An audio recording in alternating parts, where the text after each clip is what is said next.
Welcome back to MV Classes Labor Law and HRM. Today we will discuss about the Minimum Wages Act. It come under the Wages of Code 2019 and it's the syllabus of Code 55 Labor Welfare and Unit 8.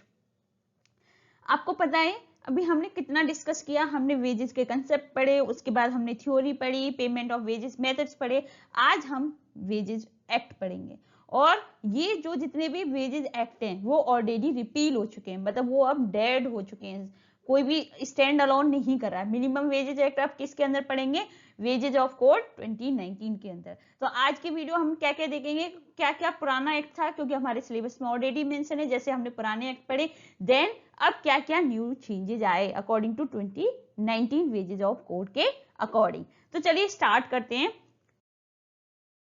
आज का road map रहेगा, सबसे पहले हम introduction applicability पढ़ेंगे, उसके बाद veg fixation क्या है, क्या प्रोसीजर फ्रेमवर्क है, कौन कौन सी एडवाइजरी बोर्ड होते हैं, देन हमारा प्रोटेक्शन क्या है, फिर उसके बाद हम पढ़ेंगे 1940 एक्ट और 2019 कोड में क्या क्या चेंजेज आए, देन क्लेम एंड इन्फोर्समेंट, और सबसे लास्ट में सबसे इंपॉर्टेंट टॉपिक हम 15 PYQ सॉल्व करेंगे, 10 on the basis of old act and 5 MCQ करेंगे हम जो अभी हमारे रिसेंट चेंज आए।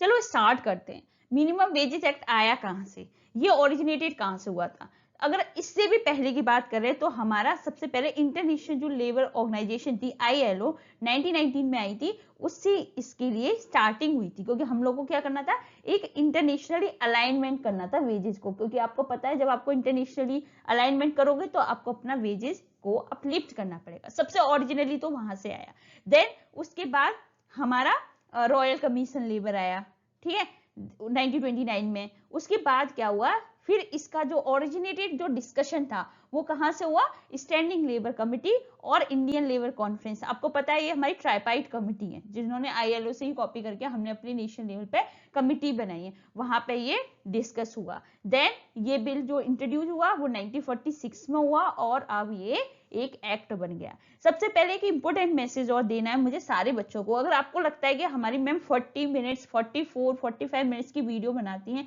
ये बहुत लेंथी है, पर आप बिलीव करिए अगर मैं आपको 10-10 मिनट के शॉर्ट्स दे दूंगी तो आप नहीं पढ़ पाओ, क्योंकि आपको क्या एक लेंथी डिटेलिंग लेसन चाहिए। आपको JRF क्रैक करना है, ना कि आपको कोई ऐसे हिट एंड ट्रायल पे MCQ सॉल्व करने हैं। तो अगर आपको कोई डिटेलिंग वीडियो पढ़ा रहा है तो it means you assume that कि you are serious about your future.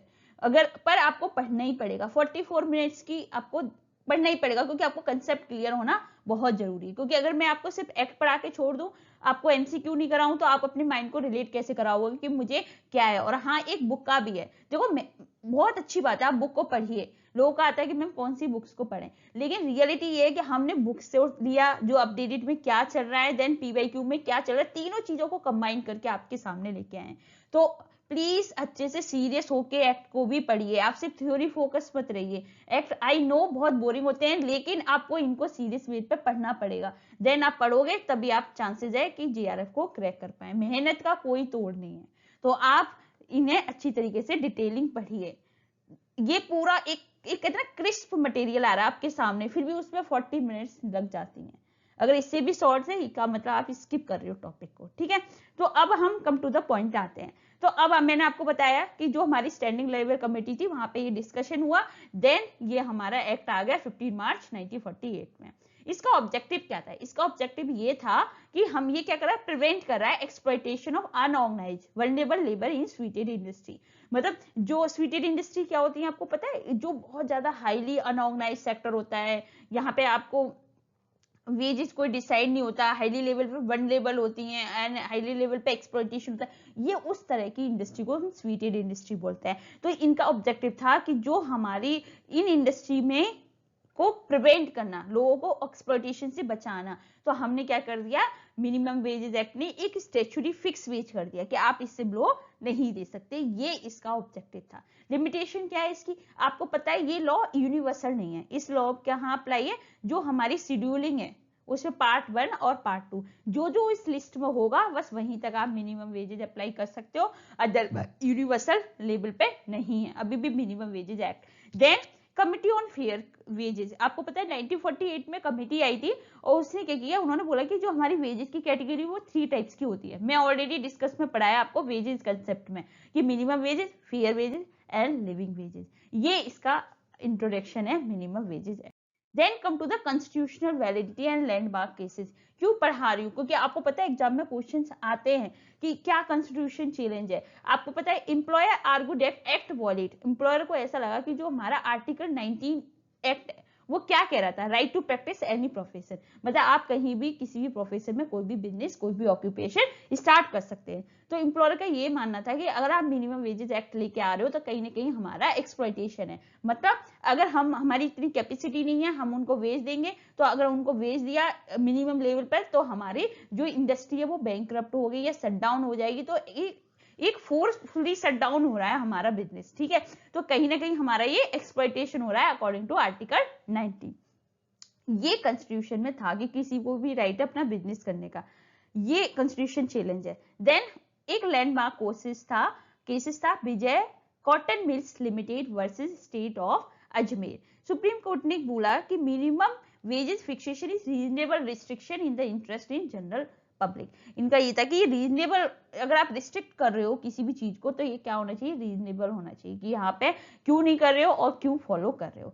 Then एक और केस आया हमारा PUDR versus union India Asiad game, ये ऑलरेडी पीवाईक्यू में आया। सुप्रीम कोर्ट ने बोला कि अगर आप कोई भी इंडस्ट्री मिनिमम वेजेस अमाउंट से लेस पे करती है तो वो क्या मानी जाएगी, फोर्स लेवल मानी जाएगी। इसका मतलब आप आर्टिकल 23 ऑफ कॉन्स्टिट्यूशन का वो कर रहे हो, वॉलिड करो। आर्टिकल 23 में आप है ना कि आप फोर्स लेवल अनएम्प्लॉय नहीं कर सकते। तो ये जो केस है उन्होंने बोला कि अगर आपने कोई भी मिनिमम वेजेस से कम दिया तो वो ऐसे अज्यूम कर लिया जाएगा एम्प्लॉय के लिए। फिर एक और केस है, इसमें 3 ही केस है आपके, ठीक है। Edwin mills corporation limited versus state of Ajmer. इन्होंने बोला कि अप्रोप्रिएट गवर्नमेंट को पावर दे दी कि जो एम्प्लॉयमेंट शेड्यूल है, मैंने बोला ना शेड्यूलिंग में पार्ट 1 और पार्ट 2 जहां पे एप्लीकेबल है वहीं पे ये अग्री माना जाएगा। तो उन्होंने बोला कि अगर इस शेड्यूल में अप्रोप्रिएट गवर्नमेंट क्या कर सकती है, ऐड कर सकती है, वो लीगली वैलिड है, ठीक है। तो ये हमारा ये एडविन मिल से इस केस से ये सारी चीजें। तो आपको याद करना विजय उससे क्या है कि minimum wages fixation reasonable restriction. Union India से बोला कि अगर आपने मिनिमम वेजेस से कम दिया तो हमारा आर्टिकल 23 ऑफ कॉन्स्टिट्यूशन जो फोर्स लेवल का है उसका वॉल्यूशन होगा। देन एडविन मिल ने किसने क्या बोला कि अप्रोप्रिएट गवर्नमेंट ऐड कर सकती है employment to schedule, legally valid है, is not an unconstitutional delegation of legislative power. Then come to the crucially statutory definition। अब हम definition की बात करेंगे। We already discuss about who is appropriate government, फिर भी हम स्टडी करेंगे, कोई बच्चा पहली बार पढ़ रहा है उसकी बेसिस पे। सेंट्रल गवर्नमेंट कौन होती है, अप्रोप्रिएट गवर्नमेंट कहाँ मानी जाती है, जैसे रेलवे हो गया, माइंस हो गया, ऑयल फील्ड हो गया, मेजर पोर्ट्स हो गया, any corporation establish by the central act, NLIC हो गई, फूड कॉर्पोरेशन ऑफ इंडिया हो गए, ये सारे होते हैं। लेकिन आपको एक ट्रिक बताती हूँ, जितने आप सिर्फ सेंट्रल गवर्नमेंट का याद करो और जो भी बचे वो सारे स्टेट गवर्नमेंट के, ठीक है। और याद रखिएगा मेजर पोर्ट और माइनर आता है स्टेट में और मेजर पोर्ट आता है सेंट्रल में। State government for all other scheduled employment, जो भी हमारे जितने भी अदर फैक्ट्री में जो शेड्यूल्ड एम्प्लॉयमेंट है वो सारा स्टेट गवर्नमेंट में माना जाएगा। Then come to the employ. Employ कौन है, स्किल हो, अनस्किल हो, मैनुअल हो, क्लरिकल वर्कर हो, जो कि आपने शेड्यूल्ड एम्प्लॉयमेंट की कैटेगरी में वो आया है, ठीक है, वो कहलाएगा एम्प्लॉय, ठीक है। जैसे फॉर एग्जांपल आपने शेड्यूल में पार्ट 1 पार्ट 2 में जो भी एम्प्लॉय हैं वो सारे एम्प्लॉय कहलाएंगे। की इंक्लूजन और कौन से इंक्लूड हैं, आउट वर्कर कंसेप्ट, देखो कितना इंपॉर्टेंट है ये कंसेप्ट। आउट वर्कर क्या होता है, मैं एक इजी सा एग्जांपल लेके आपको समझाती हूँ। फॉर एग्जांपल आपकी कोई टेक्सटाइल की कंपनी है, ठीक है, और आपने क्या किया कि कुछ वीमेंस क्या करती हैं जो उसमें कंपनी में जो एक्चुअली कंपनी में काम नहीं करती, ठीक है, वो क्या करती हैं, वो काम अपने घर पे ले जाके करती हैं, तो वो भी एम्प्लॉय कहलाएंगे। It means a person who process the material given by employ, जो एम्प्लॉयर का काम है वो अपने घर पर कर रही है, ना कि एम्प्लॉयर के प्रीमाइसेस में कर रही है, ना कि एम्प्लॉयर के फैक्ट्री में कहती है, तो वो हमारा हो गया आउट वर्कर। वेजेस क्या है, remuneration capable being express in terms of money. क्या बोलेंगे, अगर मिनिमम वेजेस एक्ट की तहत बात करें तो आउटकम क्या होगा, बेसिक पे प्लस HRA, ठीक है, वो हमारा वेजेस है। और इसमें कौन सी चीज इंक्लूड नहीं है, एक्सक्लूड, जो हम वेजेस के अंदर नहीं आती, house accommodation, light, water, and employer contribution, PF and PF, travelling allowances, Spencer expenses under the nature of employment. तो अब आपको पता है 2019 की डेफिनेशन के अकॉर्डिंग तो एचआरए भी अब एक्सक्लूड कर दिया, लेकिन अभी हम क्या पढ़ रहे हैं, मिनिमम वेजेस एक्ट पढ़ रहे हैं, तो उसके according basic pay plus HRA. Then come to the applicability, कहाँ पे ये एप्लीकेबल है, एप्लीकेबल कहाँ है, ये यूनिवर्सल नहीं है, सबसे बड़ी बात ये यूनिवर्सल नहीं है। इन्होंने बोला ये अप्लाई करता है strictly only to schedule employment, schedule मतलब या पार्ट 1 में वो लिस्ट हो या पार्ट 2 में हो, वहीं पे ये अप्लाई होगा। जैसे हमने चाइल्ड एक्ट पढ़ा था ना, तो वहां पे भी था पार्ट 1 पार्ट प्रोसेस और ऑक्यूपेशन, ऐसी इसमें अगर जो जो कैटेगरी इंडस्ट्री इन पार्ट 1 और पार्ट 2 में आती है वहीं ये अप्लाई होगा। अब सवाल ये आता है पार्ट 1 में क्या आता है, पार्ट 2 में क्या आता है। पार्ट 1 में क्या आता है, सारी नॉन एग्रीकल्चर एम्प्लॉयमेंट, मतलब वूल मेकिंग, फ्लोर मिल्स, तंबाकू, bidi making, plantation, mica worker and tender, सब पार्ट 1 में आती है। लेकिन पार्ट 2 में सिर्फ एग्रीकल्चर आता है। अब आपका क्वेश्चन ये होगा कि मैम अकेला एक एग्रीकल्चर इंडस्ट्री के लिए पार्ट 2 क्यों बनाया, क्यों, क्योंकि जो हमारा पार्ट 2 में एग्रीकल्चर क्या बहुत अनऑर्गेनाइज्ड है, सीजनल बेस्ड है, ठीक है। फैक्ट्री के अगर उनके टर्म से बात करें तो बहुत डिफरेंट है, that's why we separate make a part 2 to easily make a law on the basis of part 2। कोई भी चीज ऐड करनी है तो हम पार्ट 2 में ऐड कर सकते हैं, ठीक है। तो ये हमारे दो होते हैं, तो आपको इसमें क्या ऐड करना है, सिर्फ पार्ट 2 याद कर लो कि एग्रीकल्चर है, उसके अलावा सारा क्या है हमारा पार्ट 1 में। आई होप आपको समझ में आ रहा हो। मैं बार बार कहती हूँ कि अगर आपको समझ में आता है तो आप कमेंट सेक्शन में मेंशन करिए, अगर जो टॉपिक नहीं आ रहा उसको भी मेंशन करिए, क्योंकि एक फीडबैक कंस्ट्रक्टिव होता है ना। अगर आप जेआरएफ हो तो आपको अच्छे से पढ़ना पड़ेगा, अपनी क्वेरी सॉल्व करनी पड़ेगी। Then come to the rule of 1000। देखो यहाँ पे बच्चे बहुत कंफ्यूज होते हैं, अगर आप पहली बार एक्ट पढ़ रहे हो तो आप कंफ्यूज होने का कोई सवाल नहीं है, लेकिन आप बार बार पढ़ रहे हो तो देखिएगा एक टॉपिक पे कंफ्यूज होते हैं। Appropriate government is not bound to fix minimum wages of schedule employment. इनका मतलब अगर आपको मैं ये जी लेमन में बता दूं, इनका ये कहना था जहां पे 1000 एम्प्लॉय से एक स्टेट में कम है वहां पे ये मिनिमम वेजेस एक्ट एप्लीकेबल नहीं होगा, ठीक है। अब आप बोलो, एक बात याद रखना, ये कह रहा है एंटायर स्टेट, ठीक है, नॉट अ वन फैक्ट्री। अब मैं आपको इसका एग्जांपल लेती हूँ। सपोज करो अब आपने बोला, अब उसने किसी ने बोल दिया कि मैम एक यूपी में एक फैक्ट्री है और उसके अंदर 500 वर्कर हैं, तो क्या वहां पे अप्लाई नहीं होगा मिनिमम वेजेस एक्ट, एक फैक्ट्री की बात करी। तो मैंने कहा हाँ होगा, पर कंडीशन क्या है, अगर पूरे एंटायर यूपी में अगर 1000 एम्प्लॉय हैं जो शेड्यूल इंडस्ट्री के लिस्ट में आ रहे हैं तो हो जाएगा, भले ही आपकी इंडस्ट्री में 5 ही वर्कर हों पर उस स्टेट में 1000 से ज्यादा एम्प्लॉयड हैं तो वो हो जाएगा। तो याद रखिएगा एंटायर स्टेट है, not only one factory. Power to modified schedule, yes government के पास पावर है मॉडिफाइड करने के लिए न्यू एम्प्लॉयमेंट को पार्ट 1 में या पार्ट 7 में, पर उसको एक कंडीशन है कि उसे 3 मंथ्स का नोटिस देना पड़ेगा ऑफिशियल गैजेट में, ये उसकी कंडीशन है, ठीक है। 3 मंथ का, यहाँ पे देखिए कहीं भी 1 मंथ नहीं आएगा, 3 मंथ 2 मंथ्स आएगा, तो 3 मंथ का नोटिस देगा जब वो मॉडिफाइड करेगा। और आपको याद हो ये किसी केसेस के अकॉर्डिंग ये मॉडिफाइड वाला सिस्टम आया है। Come to the fixation and revision. अब आप फिक्स कैसे कर सकते हो या रिव्यू कैसे कर सकते हो, रिवाइज कैसे कर सकते हो। जो हमारा मिनिमम वेजेस एक्ट है उन्होंने बोला कि आपको रिव्यू और रिवाइज जो इंटरवल है वो 5 साल से ज्यादा नहीं होना चाहिए, मतलब उन्होंने एग्जैक्ट एवरी 5 ईयर नहीं बोला, पर 5 साल से ज्यादा नहीं होना चाहिए। मतलब आप 4 साल में कर सकते हो, 3 साल में कर सकते हो, 5 साल मैक्स टू मैक्स लिमिट है, ठीक है। वैलिडिटी क्या है इसकी, अगर 5 साल में एक्सपायर हो गया और गवर्नमेंट ने फिर भी रिवाइज नहीं किया तो यहाँ पे क्या है, फिर भी जो पुराना जो मिनिमम वेजेस है वो जब तक न्यू रिवीजन का नोटिफिकेशन नहीं आया था जब तक वो उसी फोर्स में रहेगा। यहाँ पे एक चीज अच्छी हुई कि अगर सपोज करो 5 साल एक्सपायर हो गई, ठीक है, तो अब एम्प्लॉय ये नहीं सोच सकते कि अब तो है ही नहीं हमारे पास, हम कैसे भी वेजेस दे सकते, नहीं। गवर्नमेंट ने इसलिए बोला कि जब तक न्यू रिवीजन नहीं आ सकता वो पुराना ही हमारा मिनिमम वेजेस कंटिन्यू रहेगा। सेकेंड, फिक्सेशन कैटेगरी कैसे फिक्स करता है, वेज कैसे फिक्स होती है, time rate, piece rate, guaranteed time rate और ओवर टाइम रेट, हम ऑलरेडी बहुत डिटेल में डिस्कस कर चुके हैं, ठीक है। तो टाइम रेट जो टाइमिंग के बेसिस पे, सपोज आपने 8 घंटा काम किया तो उसके बेसिस पे फिक्स कर दिया, भले आपने कितना भी प्रोडक्शन किया हो या नहीं किया हो। पीस रेट एक यूनिट जो प्रोड्यूस करी उसकी रेट क्या है उसके बेसिस पे। गारंटेड टाइम रेट ये गवर्नमेंट ने इसलिए निकाला for the piece rate worker to ensure the minimum floor. उन्होंने बोला कि सपोज करो आप पीस रेट में काम कर रहे हो किसी फैक्ट्री में, ठीक है, वहां पे आपको 10 यूनिट प्रोड्यूस कर रहे हैं और आज वहां की मशीन ब्रेकडाउन हो गई, अब इसमें फॉल्ट तो एम्प्लॉय का है नहीं ना, इसमें फॉल्ट तो वर्कर का है नहीं, इसमें फॉल्ट किसका है, एम्प्लॉयर का। तो उसी चीज से वर्कर को प्रोटेक्ट करने के लिए वो क्या लेके आए, piece rate worker to ensure minimum floor. तो अब यहाँ पे लिखे है गारंटेड टाइम रेट, मतलब एक दिन का अगर 400 रुपए है तो वो 400 रुपए आपको मिलेगा, भले आपने पीस रेट प्रोड्यूस करे हो या नहीं करे। और लास्ट है over time. Over time rate मतलब जो भी हमारा मिनिमम वेजेज एक्ट में डिफाइन है वो हमारा ओवर टाइम कहलाएगा। और वेजेज ऑन डिफरेंट, उन्होंने अलग अलग लोगों के लिए वेज करे, adult, adolescent and children apprentices different locality, जैसे जोन ए में कौन कर सकता है, जोन बी में, जोन सी में, सबके लिए अलग अलग वेजेज को डिफाइन किया।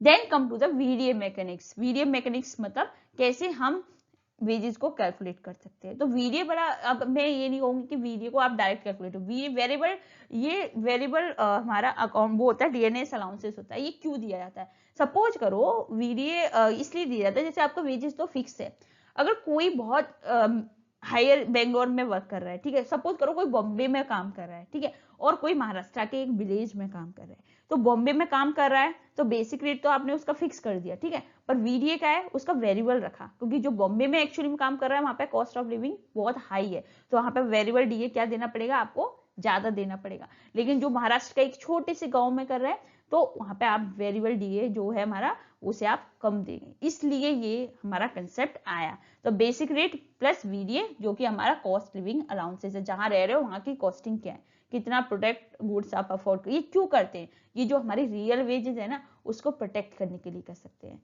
अगर रियल वेज का भी कंसेप्ट समझ में नहीं आया तो एक बार जाके आप वेजेस वाली वीडियो को देखिएगा, रियल वेज जो मतलब आपको अफोर्ड करने की कैपेसिटी प्रोडक्ट्स और सर्विसेज को। देन ऑप्शन 3 है all in all inclusive rate, सारी चीजें इंक्लूड हो, या अपने फ्लैट दे दिया कि यस हम आपको 500 रुपए देंगे दिन का, ठीक है, वो सेट है, ठीक है, इस तरीके से देते हैं। तो 3 ऑप्शन है, बेसिक रेट में वीडीए ऐड करके, बेसिक रेट में विद विदाउट बीडीए, अगर आप विदाउट कर रहे हो तो plus cash value of concession supply of essential commodity, जो वहां पे कमोडिटी है उनके बेसिस पे आप उनको कैश वैल्यू दे सकते हो कंसेशनल में। तीसरा है आप सारा इकट्ठा दे सकते हो, ठीक है। अब वीडी वेरिएबल डीएनएस अलाउंसेस को क्यों हम करते हैं, क्योंकि ये किससे, हमारा consumer price index for industrial worker के लिए है, क्योंकि ये क्या होता है, ये ऑटोमेटिकली रिवाइज होता है usually twice a year, April and October. क्या, क्योंकि इन्फ्लेक्शन जो इम्पैक्ट आता है उसको न्यूट्रलाइज करने के लिए हम 2 बार इसको रिवाइज करते हैं। तो आपको पता चल गया ना डीए हम क्यों, वीडीए क्यों हम ऐड करते हैं। Then come to the procedure and fixing of revising wages. According to section 5 की बात करें तो उन्होंने बोला कि हम 2 अप्रोच है हमारे पास, अप्रोप्रिएट गवर्नमेंट 2 अप्रोच यूज कर सकती है। पहला हमारा कमिटी मेथड के थ्रू और दूसरा है नोटिफिकेशन मेथड के थ्रू। तो appropriate government can use 2 method, fix और revise the minimum wages. Committee methods में क्या होता है, appoint as many committee, sub committee और इंक्वायरी एडवाइज, ये किन के लिए, जब बहुत कॉम्प्लेक्स टाइप की इंडस्ट्री है तो आपको इन्वेस्टिगेशन करने के लिए क्या वहां का रेट है कैसे, तो वो क्या करती है, कमिटी को इंक्लूड कर लेती है, ठीक है। तो ये हमारी होगी कमिटी मेथड्स। दूसरा हो गया कि आप डायरेक्टली ऑफिशियल गैजेट में नोटिस निकाल के कर सकते हो, लेकिन उसके लिए कंडीशन है, अगर आप मेथड बी अप्लाई कर रहे हो तो आपको क्या करना पड़ेगा, कम से कम 2 मंथ का नोटिस देना पड़ेगा, ठीक है, उसके बाद ये एप्लीकेबल माना जाएगा। तो अब आपको से पूछा गया डुअल मेथड कौन से, committee methods and notification method. Notification method के लिए 2 मंथ्स का नोटिस है। अब advisory board consultation before revising minimum wages. कोई भी मिनिमम वेजेस रिवाइज करने से पहले आपको कोई, अगर आप इधर कोई भी मेथड या फिर अंदर मेथड बी, गवर्नमेंट को किससे कंसल्ट करना पड़ेगा, एडवाइजरी बोर्ड से, क्योंकि वो क्या कर रहा है। और हाँ एक बात रखना, कमिटी सिर्फ एडवाइज कर सकती है, अप्रोप्रिएट गवर्नमेंट का काम है वो उसको रिजेक्ट करे, मॉडिफाई करे या सेलेक्ट करे, ठीक है। तो अब यह क्या है, कोई भी अगर आप मेथड कर रहे हो रिवाइजिंग अंडर एदर मेथड और फिक्सिंग अंडर मेथड बी, तो आपको किससे एडवाइज करना पड़ेगा, कंसल्ट करना पड़ेगा एडवाइजरी बोर्ड से। Once finalise the revise fix wage come into force on date of specified in final notification. अगर कोई भी, अगर सपोज करो आपका फाइनलाइज हो गया, रिवाइज हो गया, फिक्स वेज हो गया, फोर्स में कब से आएगा, फाइनल नोटिफिकेशन आया उसके स्पेसिफाइड के बेसिस पर। अगर उसने कोई डेट नोटिफाइड नहीं करी, उसने कुछ बताया नहीं कौन सी डेट के बाद फाइनल उसमें आएगा फोर्स में, तो आप सोचिएगा कि अगर नहीं किया तो 3 मंथ्स, जब से वो नोटिस आया उसके 3 मंथ्स के एक्सपायरी के बाद वो फोर्स में आ जाएगा, ठीक है।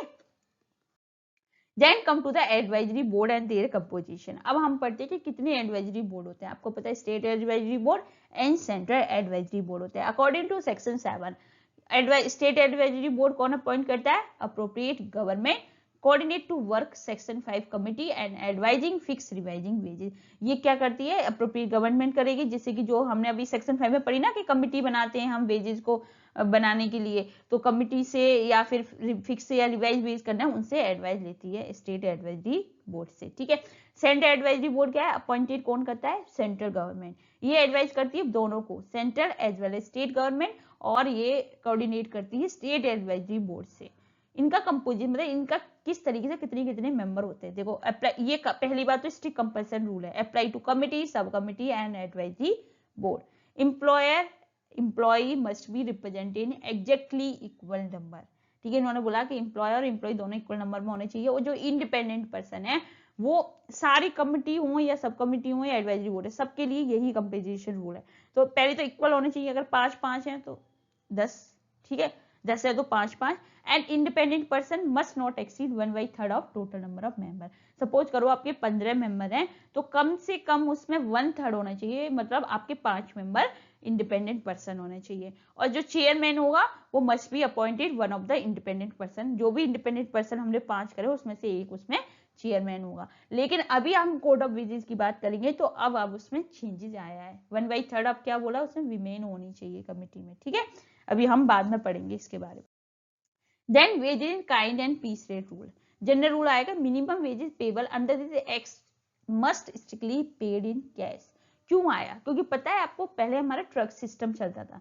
ट्रक सिस्टम में क्या होता था कि आपने से काम करवा देते और काम के रिस्पेक्ट में आपको कुछ गंदा सा कुछ भी जो मतलब जिसकी कोई क्वालिटी नहीं है, आपको उसे फोर्सफुली दे दिया जाता था।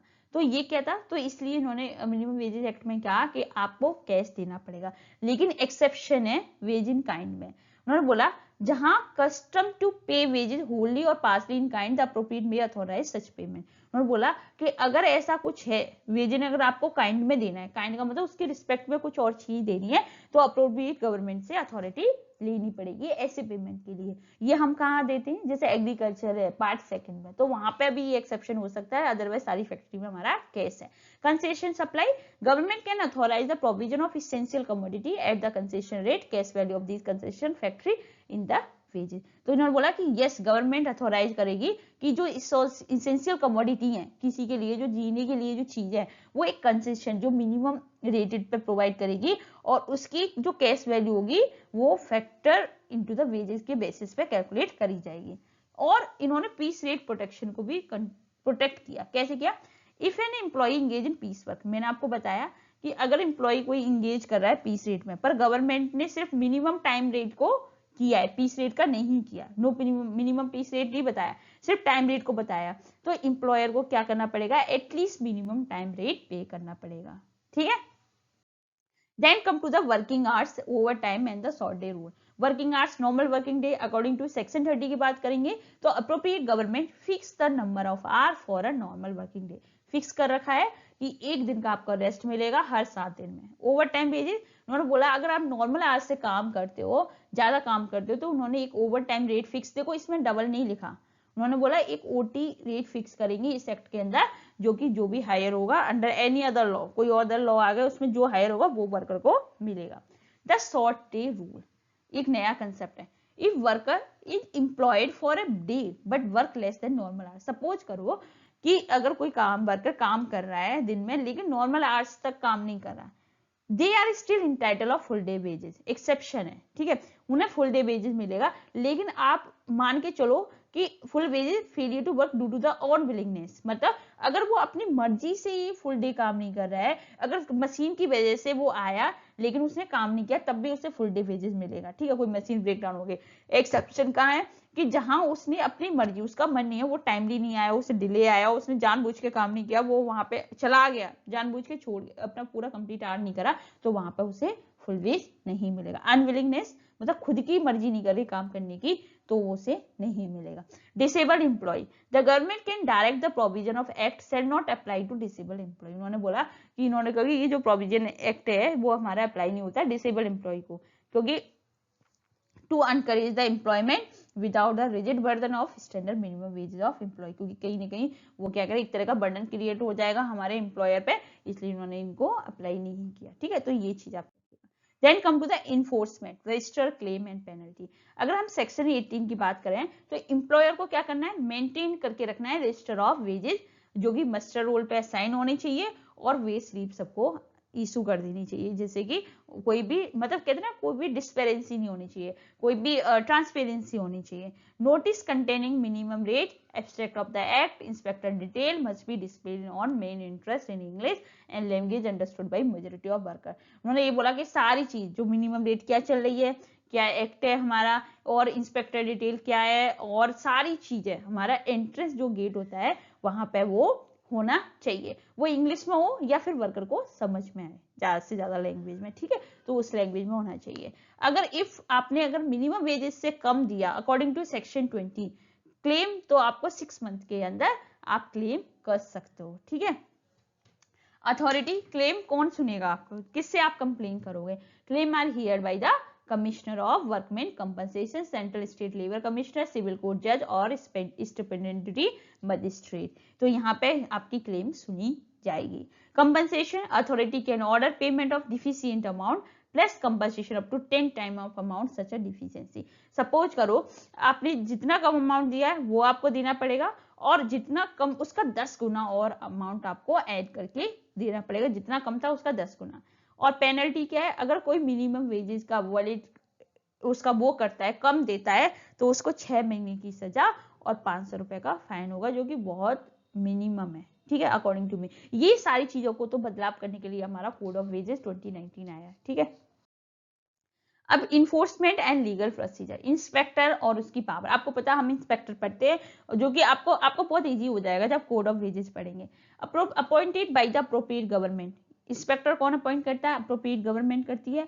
और उसकी पावर क्या है, वो किसी भी प्रेमाइसिस में जा सकती है, कितनी भी निवास को चेक कर सकती है, रजिस्टर रिकॉर्डिंग कर सकती है, डॉक्यूमेंट को सीज कर सकती है, वर्कर को एग्जामिन कर सकती है। इंस्पेक्टर क्या माना गया है, deem to the public servant under the IPC. ठीक है, इंडियन पेनल कोड के अंदर। कॉन्ट्रैक्टिंग आउट, ये हमारा जीआरएफ, एनी कॉन्ट्रैक्ट और agreement whether made before or after commencement of this act where an employee relinquishes or reduce their right to minimum rate of wages is null or void। उन्होंने बोला कि अगर कोई भी contract agreement किया, मतलब किया है आपने इस एक्ट को आने से पहले या एक्ट को आने के बाद, और जो कि हमारा रिड्यूस कर रहा है या मिनिमम राइट ऑफ वेजेस को कम कर रहा है या मिनिमम वेजेस को कम कर रहा है, तो वो एक्ट क्या माना जाएगा, कॉन्ट्रैक्ट आउट हो जाएगा, मतलब वो नल और वॉइड माना जाएगा। मतलब इसका ये कहना था कि आपको मिनिमम वेजेस तो देना ही पड़ेगा। ठीक है, आपने कॉन्ट्रैक्ट किया हो या नहीं किया हो। Then come to the exemption and exception.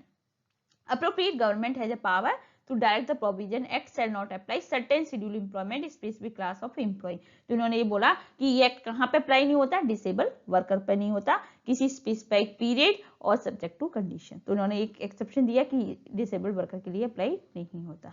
Then come to the miscellaneous and procedure power. देखो सब बहुत इंपॉर्टेंट है। इन्होंने बोला कि अगर सपोज करो आपकी किसी एम्प्लॉय को मिनिमम वेजेस नहीं मिला क्योंकि उसकी डेथ हो गई, ठीक है, या फिर उसको पता ही नहीं है उसका पैसा कहाँ देना है, ठीक है, तो अब क्या होगा। तो इन्होंने बोला कि पेमेंट ऑफ अनडिस्ट्रीब्यूटेड अमाउंट, जो एम्प्लॉयर के पास इनडिस्ट्रीब्यूटेड अमाउंट है वो मनी एम्प्लॉयर के पास रिवर्ट नहीं होगा, it must be deposit the prescribe authority, government के पास उसका पैसा डिपोजिट हो जाएगा। ठीक है, power to add to schedule, appropriate government के पास पावर है। अब हम ये पावर पढ़ रहे हैं ना, किस किस के पास कौन कौन सी पावर है। तो अप्रोप्रिएट गवर्नमेंट के पावर है कि वो ऐड कर सकती है पार्ट 1 और पार्ट 2 में। Requirement must give not less than 3 month notice to intention notification in official gazette, at least उसे 3 मंथ का नोटिस देना पड़ेगा जब भी वो ऐड कर सकती है। Rule making power, appropriate government के पास पावर है कि किसी भी में उसका रूल बना सकती है, fixing the term of office, committee member, prescribe register format, and ये जो rule must be laid before the state legislation primary, उससे पहले जो भी बनेगा वो सब अप्रोप्रिएट गवर्नमेंट करती है। तो ये हमारी पावर। तो इसमें मेन आपको क्या पढ़ना है, अनडिस्बर्स्ड अमाउंट, ठीक है, जो एम्प्लॉय के पास नहीं है। देन वेज हायरार्की, अभी हमने फर्स्ट पे पढ़ी, जो हमारी रिपोर्ट और कमिटी ऑन फेयर वेजेस आई 1948 में, उसने 3 डिस्टिंक्ट लेवल डिफाइन किए थे। ये हमने डिटेल में पढ़ा हुआ है, आप जाके, मैं उसमें एंड स्क्रीन पे ये इसकी वीडियो लगा दूंगी, तो आप जाके उसको डिटेल में पढ़िएगा। तो इन्होंने बोला कि 3 लेवल में आया, मिनिमम वेजेस, स्टैट्यूटरी फ्लो, मतलब इससे कम आप नहीं दे सकते। मिनिमम वेजेस में क्या है, bare physical sustenance and some measure of education, medical requirement, amenity to preserve worker efficiency, सिर्फ इतना ही दे देते। Then must be paid regardless employer capacity to pay, मतलब इसका कहना पड़ता है आपकी एम्प्लॉय की कैपेसिटी हो या नहीं हो, आपको मिनिमम वेजेस देना पड़ेगा, ठीक है, पहला। दूसरा आया हमारा लेवल टू फेयर वेज, जो मिडिल ग्राउंड है, जो मिनिमम वेजेस तो अबव है बट लिविंग वेजेस से डाउन है, ठीक है। इसका था ये कैपेसिटी इंडस्ट्री की डिपेंड करती है, क्योंकि जो अगर आपकी कैपेसिटी अच्छी है तो आप अच्छा फेयर वेज दे सकते हो, लेकिन मिनिमम वेजेस से डाउन नहीं दे सकते हो, ठीक है। तो ये कैपेसिटी पे डिपेंड करता है इंडस्ट्री की, अगर प्रॉफिटेबल है तो वो दे दे। Then come to the level 3 living wage, जो हर किसी का अल्टीमेट गोल है कि हमें एटलीस्ट लिविंग वेजेस मिलना चाहिए, ठीक है। Convert absolute basic need plus male earner, ये क्या करती है, जो हमारी बेसिक नीड है प्लस मेल अर्नर की फैमिली को प्रोटेक्ट करना, सोशल सिक्योरिटी इंश्योरेंस को देना, एक स्टैंडर्ड ऑफ लाइफ को एंजॉय करवाना, डिग्निफाइड कंफर्ट, ठीक है। और आपको बता दूं ये लिविंग वेज का कंसेप्ट आपका कंपलसरी नहीं है, ठीक है, ये आपको कोई पनिश नहीं करेगा। ये हमारा constitution object under article 43 direct principle of state policy में पढ़ा था कि आपको एटलीस्ट इतना लिविंग वेजेस देना चाहिए जिससे कि वो अपनी लाइफ को सिक्योर और स्टैंडर्ड लाइफ को जी सके। लेकिन ऐसा नहीं है कि 1948 के अंदर इन्फोर्सेबल नहीं है, लेकिन रियलिटी बता दूं इस कैटेगरी में बहुत कम कंपनी आती है, कोई नहीं देता लिविंग वेज, बहुत हाई लेवल कंपनी देती है। देन अब आते हम एक नए ट्रांजिशन पे, देखो अब हमने पुराना एक्ट पढ़ा, अब आप रिलेट कर पाओगे अब हम कोड ऑफ वेजेस 2019 में, क्योंकि आपको पता है मैं बार बार बता रही हूँ कि अब ये 1940 एक्ट जो मिनिमम वो नहीं रहा, अब ये कोड ऑन वेजेस के अंदर आ गया है। तो अब हम क्या पढ़ेंगे, क्या क्या चेंजेस आए। सबसे पहले डेथ ऑफ शेड्यूल, जो हमारा कोड ऑफ वेजेस आया 2019 में, उसने क्या किया, शेड्यूलिंग का ऑप्शन ही अपसलीट कर दिया, उसको रिमूव कर दिया, अबॉलिश कर दिया। जो 1940 एक्ट में हमें पढ़ा कि मिनिमम वेजेस कहाँ अप्लाई होगा, जो शेड्यूल में होगा पार्ट 1 और पार्ट 2 में। 2019 जो कोड आया उन्होंने बोला शेड्यूल अब सॉलिड है, उन्होंने यूनिवर्सल कवरेज है, सब इंप्लॉय को मिलेगा, भले वो ऑर्गेनाइज सेक्टर हो या अनऑर्गेनाइज सेक्टर हो, सबके लिए मिनिमम वेजेस तो एटलीस्ट होना चाहिए, ठीक है।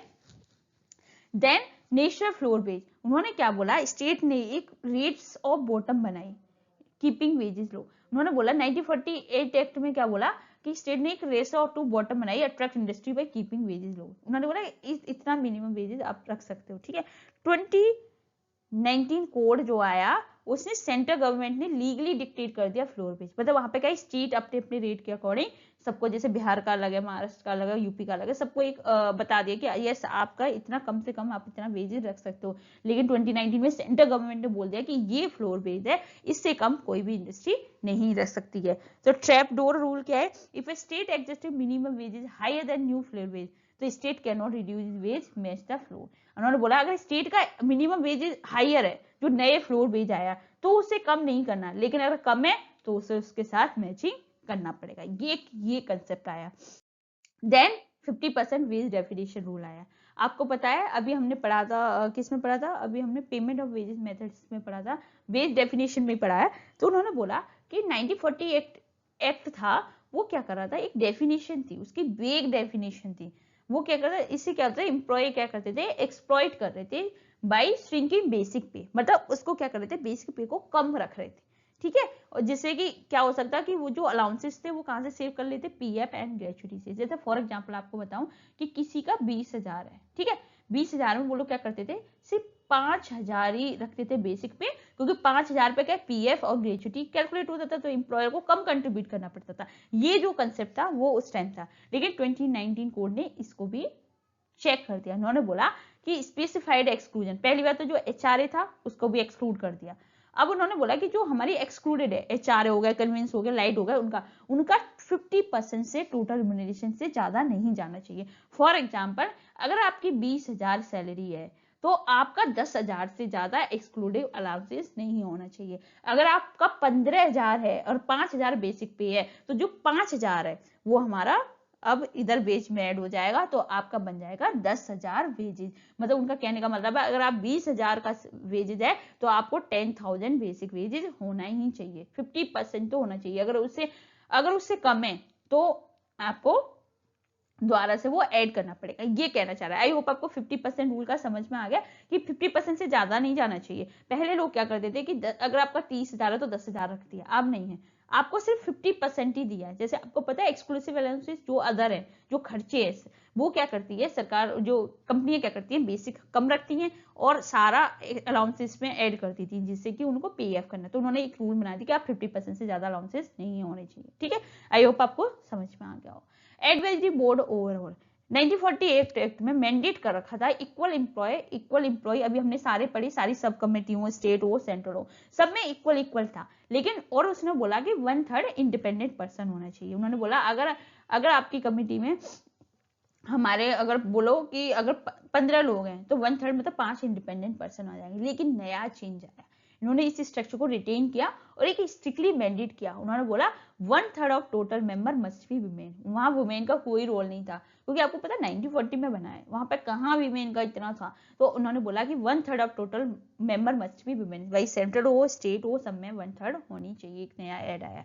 देन इन्फोर्समेंट फिलोसफी, जो 1948 एक्ट पढ़ा था, उसमें क्या था कि इंस्पेक्टर का काम क्या होता था कि एक्ट एज ए पुलिस, ठीक है, find the fault, penalize them. Then 2019 code, आपने भले ही सारे आपने कोड ऑफ वेजेस पढ़ो या फिर कोड ऑफ आप इंडस्ट्रियलिस्ट, मतलब जो भी हमारे अभी हमने फैक्ट्री एक्ट वगैरह पढ़े थे, तो वहां पे भी क्या आ रहा था, ओएसएच कोड पढ़े आपने 2020, उसमें भी इंस्पेक्टर का रोल अब क्या हो गया, इंस्पेक्टर कम फैसिलिटेटर हो गया। जो आप इंप्लॉयर को अपॉर्चुनिटी करेगा, कोई भी पनिश करने से पहले आपको एक अपॉर्चुनिटी देगा, एक रिटन नोटिस देगा कि उसके बेसिस पे आपको जब बाद में पेनलाइज करेगा। अब मतलब उसका रोल क्या होगा, फैसिलिटेटर, मतलब आपको फैसिलिटेट कर रहा है, आपको एडवाइस दे रहा है। देन अब यहाँ पे क्या ट्रैप हो सकते हैं, अगर मैं एज एनसीआर एनटीए एग्जाम की बात करें तो देखो वुमेन रिप्रेजेंटेशन, जैसे फॉर एग्जांपल कोई ऐसे स्टेटमेंट आ सकता है, minimum wages act 1948 mandate 1/3 of member of central advisory board must be women. No, 1948 के अंदर कोई जेंडर का कोई नहीं था, बट हमारा जो इंट्रोड्यूस किसमें हुआ, कोड ऑफ वेज 2019 में हुआ है। ठीक है, इस तरीके से आप ध्यान दे सकते हैं, इस तरीके से पेपर आ सकता है। Then state power to reduce wave, suppose करो अभी हमने एक एग्जांपल दिया था ना उस पर, सेंट्रल गवर्नमेंट ने फिक्स करी है नेशनल फ्लोर वेज जो कि हमारा 400 है, लेकिन state of Kerala already has a minimum wage 600। तो मैंने आपको बताया आप 600 को रिड्यूस नहीं कर सकते। ठीक है, तो केरला मिनिमम 400 तक नहीं लेके आ सकता, ये एब्सोल्यूट है। अगर लो है तो आप 400 तक जा सकते हो, या ऑलरेडी आप हाई कर रहे हो हर स्टेट में, तो आप लो तक उसको मैच करने के लिए नहीं लेके आ सकते। Universal coverage trick, they will ask if code of which applied on schedule employment. No, क्योंकि आपको पता है ये अप्लाई क्या है हर जगह पे, ऑर्गेनाइज हो या अनऑर्गेनाइज हो। ठीक है, तो इस तरीके से वो आपको क्वेश्चन पूछ सकता है। Then come to the comparison, ये हमारा लास्ट में हर पीपीटी में ये हम आपको एक बार और रिवाइज कराते हैं कि आप इनको और अच्छे से डिटेलिंग करके समझो। हमारा पूरा 100% दे रहे हैं कि आप अच्छे से पढ़ाई करो और अपना एग्जाम क्वालिफाई करो। देखो एप्लीकेबिलिटी, मैंने बोला ये सिर्फ शेड्यूल में पार्ट 1 और पार्ट 2 में, ये क्या हर जगह, शेड्यूल का कोई कंसेप्ट ही नहीं है, ऑर्गेनाइज सेक्टर हो या अनऑर्गेनाइज सेक्टर हो। नेशनल फ्लोर वेज, यहाँ पे कोई कंसेप्ट नहीं था, यहाँ पे मैंडेटरी कर दिया, सेंट्रल गवर्नमेंट ने फिक्स कर दिया, अगर कोई भी स्टेट गवर्नमेंट इससे लोअर नहीं दे सकती। देन वेज रिवीजन टाइमलाइन की बात करें तो इन्होंने बोला नॉट एक्सीडिंग 5 साल, 5 साल से ज्यादा नहीं होना चाहिए, पर उन्होंने एग्जैक्टली 5 ईयर नहीं देखा। लेकिन जो हमारा कोड ऑफ वेजेस 2019 आया उसने बोला कि यस आपको स्ट्रिक्टली एवरी 5 ईयर में रिवाइज करने की जरूरत है। डेफिनेशन ऑफ वेजेस, यहाँ पे कहता very widely excluding HRA, PFA, travel, but has no mathematical cap on calculation. मतलब यहाँ पे क्या था, वेजेस की डेफिनेशन में हम बोल रहे थे कि बेसिक वेज हो गया, डीए हो गया, ठीक है, एचआरए हो गया, लेकिन अब क्या आया, उन्होंने एक स्ट्रिक्टली एक कैलकुलेशन मैप दे दिया, 50% रूल कर दिया, जिसमें एचआरए कन्वेंस वगैरह अगर 50% से टोटल रिम्यूनरेशन से ज्यादा है तो उतना अमाउंट आपकी वेजेस में ऐड हो जाएगा। Claim limitation period, claim for under payment must be filed with in 6 month. यहाँ पे क्या है 6 मंथ का टाइम दिया, लेकिन क्लेम करने के लिए वर्कर को थोड़ा सा एक्स्ट्रा काम दे दिया, 3 साल का टाइम दे दिया कि आप अगर आपको कोई मिनिमम वेजेस एक्ट के अंदर कम दे रहा है तो आप 3 साल के अंदर फाइल कर सकते हो। ठीक है, इसे बहुत ज्यादा अपडेट कर दिया गया, एक तरह का वर्कर के फेवर में नहीं। Then enforcement authority, inspector focus किस पर कर रहा था, इन्वेस्टिगेशन प्रोसिक्यूशन पे। अब यहाँ पे कोड ऑफ वेज 2019 की बात करें तो इंस्पेक्टर कम फैसिलिटेटर क्या है, एम्प्लॉय को चांस कर रहा है कंप्लाइन करो before initiation of prosecution. Then advisory board quota, employer employee equal था, इंडिपेंडेंट पर्सन कितने थे, 1/3 थे। अब यहाँ पे क्या सेम स्ट्रक्चर है, बट एक न्यू मैंडेट हो गया, 1/3 of total member must be women. Penalty of under payment, अगर कोई पेनल्टी देता तो कितना लोअर था, 500 रुपए था और 6 महीने की सजा थी। लेकिन आपको पता है यहाँ पे क्या कर दिया, फाइन अप टू द 50,000, 50,000 तो आपको फाइन देना पड़ेगा, क्योंकि अगर 500 तो कोई भी इसको सीरियस नहीं लेगा। 50,000 का फाइन करोगे। अगर आप रिपीट करते हो ऑफेंस 5 साल के अंदर तो आपको 3 मंथ की सजा और 1 लाख रुपए तक का फाइन देना पड़ेगा। Over time rate left to the appropriate government, वहां पे क्या था, कोई फिक्स नहीं कर रखी थी, अप्रोप्रिएट गवर्नमेंट को छोड़ दिया था कि अपने अकॉर्डिंग आप ओटी का रेट डिसाइड कर लो। लेकिन उन्होंने क्या किया कि ट्वाइस रेट, जो नॉर्मल रेट ऑफ वेज है उससे डबल टाइम से कम नहीं होनी चाहिए। एक्ट सबमेज्यूम, ये स्टैंड अलोन इंडिपेंडेंट एक्ट था। अब ये इसने क्या कर दिया, replace 4 act, minimum wages act, payment wages act, payment of bonus act and equal remuneration act. इसने क्या किया, इन चारों एक्टों को रिप्लेस करके कोड ऑफ वेजेस 2019 में आ गया। ठीक है, अब देखो हमने आपको पहले मिनिमम वेजेस एक्ट पढ़ाया, फिर हमने उसके साथ चेंजेस पढ़ाए, लास्ट में हमने रिवीजन कराया। अब टाइम है आपकी नॉलेज को चेक करने का। Then come to the question number 1, consider the following statement regarding the central advisory board. तो अगर हम एक बात मान के चले, कौन सा स्टेटमेंट सही है, तो employee shall be nominated in equal number, yes ये तो सही है। The chairman is elected by majority vote, no ये इंडिपेंडेंट पर्सन है जो कि अप्रोप्रिएट गवर्नमेंट करती है, अभी मैंने आपको बताया। Independent person shall not exceed 1/3, yes, so you can say your answer is B 1 and 3 only। ठीक है, तो अभी मैंने आपको बताया अप्रोप्रिएट गवर्नमेंट क्या करती है, अपॉइंट करती है independent member as a chairman, कोई इलेक्शन नहीं होता मेंबर के थ्रू। देखो ये किसके एक्ट की बात चल रही है, अभी 1948 एक्ट की बात चल रही है। बाद में आपको वेजेस और 29 की मैं 5 MCQ कराऊंगी, क्योंकि PYQ में तो अभी इस एक्ट के तहत आए है ना, इसलिए मैं सारा अपडेट लेके चल रही हूँ। Then come to the question number 2, under the minimum wages act 1948 the state government not bound to fix minimum rate wage for any scheduled employment if the total number of employ entire state less than। उन्होंने बोला कि schedule जो minimum wages act government नहीं कर सकती जहां पे 1000 employ से कम हो, मतलब एक स्टेट में कम से कम 1000 तो होनी चाहिए, वहीं पर मिनिमम वेजेस एक्ट अप्लाई होगा शेड्यूल एम्प्लॉयमेंट के अंदर। तो आपको पता है कि your answer is option B, mandate if state has less than 1000 worker specific schedule, वहां पर आप गवर्नमेंट लीगली अप्लाई नहीं कर सकती। क्योंकि आपको क्यों नहीं कर सकती, क्योंकि आपको पता है सब कमेटी करना इतना एक्सपेंस होता है, इस करना अगर कम से कम 1000 हो तभी तो एक्सपेंस बहुत ज्यादा होता है, इसलिए वो नहीं करती। Then come to the question number 3, when the appropriate government choose the notification method to fix minimum wages, what is the minimum statutory time period must be given the public to file representing an objection।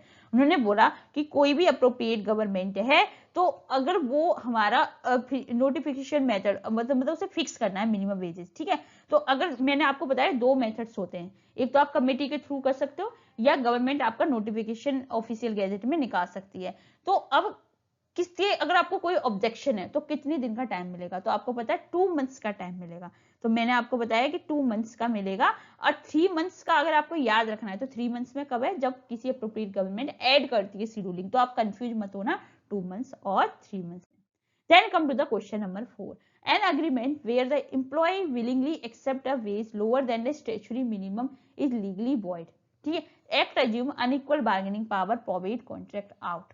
तो देखो पहला तो question आपका सही है, क्योंकि इसने क्या किया, आपका ये आपका बिलिंगली एक्सेप्टेड, ठीक है, वेज लोअर देन, तो वॉइड माना जाएगा। वॉइड मतलब वो माना ही नहीं जाएगा, नल है। आपको कोई भी आप भले ही एक्सेप्ट कर लो तब भी वो लीगली आपका कैंसिल माना जाएगा। ठीक है, क्यों, क्योंकि एक्ट क्या करती है, अनइक्वल बार्गेनिंग पावर प्रोवाइड करती है। वो कॉन्ट्रैक्ट आपने कमिटमेंट होने से पहले कॉन्ट्रैक्ट करा हो या कमिटमेंट होने के बाद करा हो, लेकिन वो कॉन्ट्रैक्ट आउट माना जाएगा।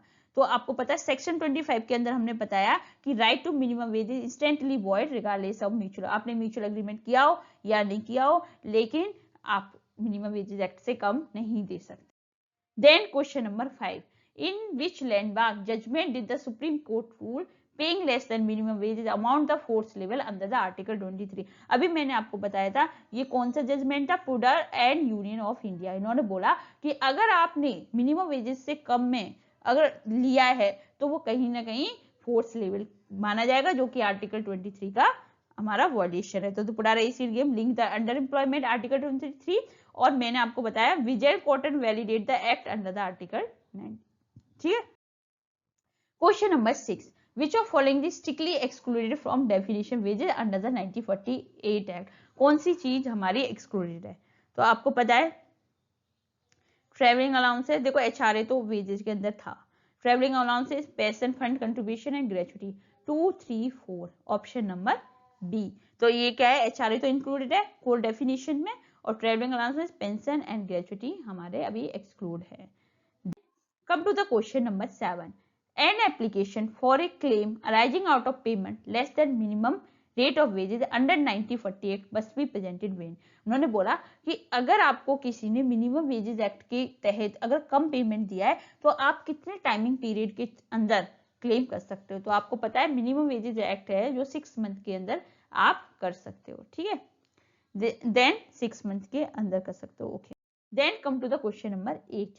If a worker is employed on a piece work basis where the government fixes a minimum time rate but not a minimum piece rate, how much the employer pay? उन्होंने बोला कि अगर कोई employer काम कर रहा है पीस रेट सिस्टम पे, देखो ये सारे पीवाई क्यों है, तो अगर गवर्नमेंट ने तो मिनिमम टाइम रेट फिक्स किया है, मिनिमम पीस रेट नहीं किया, तो अब एम्प्लॉयर कैसे पैसा देगा? तो based on purely piece produce, no. At least minimum time rate fix, no, कोई ऐसा नहीं, ये mutually agree rate, no. Exempt from minimum wages, उन्होंने बोला एटलीस्ट मिनिमम टाइम रेट तो आपको देना पड़ेगा जो गवर्नमेंट ने फिक्स किया है। सॉरी, क्वेश्चन नंबर जो इसका ऑप्शन है वो बी है, क्योंकि आपने अभी हमने पढ़ा था ना कि गवर्नमेंट ने मिनिमम टाइम रेट फिक्स कर रखा है, अगर एक दिन का 400, अगर कोई मशीन ब्रेकडाउन होगी अपने पीस रेट में तो आपको 400 रुपए देने पड़ेंगे, तो योर आंसर इज बी। तो ये क्या है, एब्सोल्यूट है कि नो प्राइस रेट फिक्स है तो आपको डेली आर्ली रेट देना पड़ेगा, ठीक है। Then come to the question number 9. The 1948 Act apply universally to all employment. Statement second, agriculture is listed under the part 1 of the schedule. पहली बात तो 1940 एक्ट अप्लाई सारे एम्प्लॉयमेंट पे नहीं होता, वो शेड्यूलिंग में जो पार्ट 1 और पार्ट 2 में मेंशन है सिर्फ उन्हीं पे अप्लाई होता है, तो पहला फॉल्स है। एग्रीकल्चर जो लिस्ट है वो हमारे पार्ट सेकंड में और जो पार्ट 1 में वो हमारे बीड़ी वर्किंग, वो हमारे प्लांटेशन और ये सारी फैक्ट्री है, तो इसका मतलब आपके दोनों फॉल्स है, तो दोनों फॉल्स क्या है हमारा ऑप्शन नंबर बी। तो ये क्या है, दोनों फॉल्स है स्टेटमेंट, ये हमारा पार्ट सेकंड में जो कि मैंने आपको बता दिया। Come to the question number 10. Which specific section of minimum wages act 1948 give the appropriate government power to grant exemption of disable employee? कौन सा ऐसा सेक्शन है जहां वो बोलती है कि डिसेबल एम्प्लॉयर इसके अंदर नहीं आती, उनको एग्जेम्पशन कर रखा है? तो आपको पता है सेक्शन 26 के अंदर है कि गवर्नमेंट ने एग्जेम्प्ट कर रखा है कि जिससे कि एम्प्लॉयर को एनकरेज करे कि कोई ऐसा बर्डन फील ना करे एम्प्लॉयर, तो वो हायर कर सके एम्प्लॉय को, ठीक है, इसलिए वो 26 में एग्जेम्पशन दे रखा है। So question number 11, assertion under the, अब आप हमारे अब किसके सॉल्व करेंगे हम एमसीक्यू कोड ऑन वेजेस के, जिससे कि आपको आइडिया हो जाए कि नेक्स्ट टाइम पे कैसे आएगा, क्योंकि आपको पता है अब ये अप्लाई हो चुके हैं।